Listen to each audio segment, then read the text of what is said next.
عقل مندوں کے لیے ایک زبردست مثال. ہم تربوز خریدتے ہیں، واٹر میلن. مثال کے طور پہ 5 کلو کا ایک تربوز ہم نے خریدا، اور جب اسے کھانے لگتے ہیں تو پہلے اس کا چھلکا اتارتے ہیں نا. 5 کلو میں سے کم از کم 1 کلو کا تو چھلکا نکل جاتا ہوگا، یعنی آلموسٹ 20%، 20% تو کم ہو جاتا ہے. مگر کیا کبھی ہمیں افسوس ہوتا ہے اس کا؟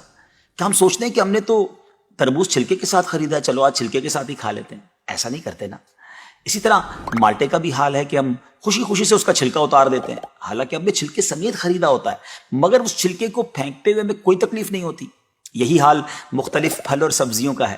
اچھا، ہم چکن بھی تو خریدتے ہیں، زندہ ثابت، اسی کو تولتے ہیں، تلواتے ہیں، پیسے دیتے ہیں، مگر جب کھانے کی باری آتی ہے، پکانے کی باری آتی ہے، تو اس کے بال، اس کی خال، اس کی آلائشیں نکل جاتی ہیں، تو ویٹ تو کم ہو جاتا ہے. مگر کبھی اس پر دکھ ہوتا ہے؟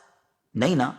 تو پھر 40,000 میں سے 1,000 دینے پر، 1,00,000 میں سے صرف 2,500 دینے پر ہمیں کیوں بہت تکلیف ہوتی ہے؟ حالانکہ یہ صرف 2.5% تو بنتا ہے، یعنی 100 روپے میں سے صرف 2.5 روپے.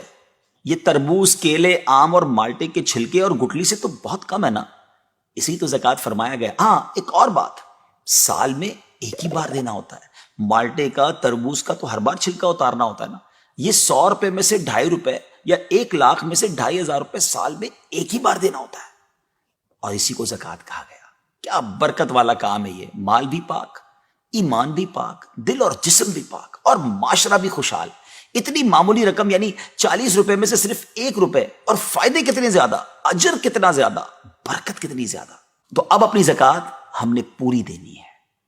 اپنی زکوٰۃ اپنی دعوت اسلامی کو دیجیے، اور دین متین کی خدمت میں اپنا حصہ ڈالیے. اگر آپ اپنے مال کو سیکیور کرنا چاہتے ہیں نا، آئیے ایک اور حدیث سن لیجیے. نبی پاک علیہ الصلوۃ والسلام فرماتے ہیں، خشکی اور تری میں جو مال بھی ہلاک ہوتا ہے وہ زکوٰۃ نہ دینے کی وجہ سے ہوتا ہے. زکوٰۃ روک لینے والا قیامت کے دن جہنم میں ہوگا. اللہ کریم ہم سب کو اپنے مال کی پوری زکوٰۃ دینے کی خوش دلی کے ساتھ توفیق عطا فرمائے.